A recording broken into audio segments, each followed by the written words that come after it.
you ever wondered how machines see our world? Behind these applications is an unsung hero, YOLO. It's like the gunslinger of machine vision, able to instantly identify what's in the frame and where it is.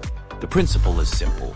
First, the image is divided into a grid of smaller boxes, and each box reports what it thinks it sees. Finally, the system pieces all these reports together to make a final judgment. It's both fast and accurate.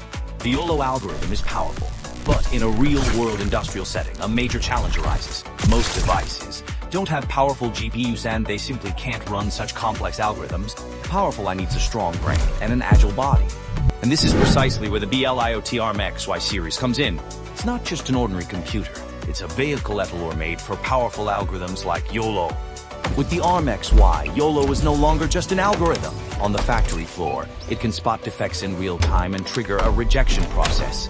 In security applications, it can instantly detect anomalies and activate an alarm. If YOLO gives a machine its eyes, then the ARM XY gives those eyes the ability to truly think and act, directly converting visual results into productivity.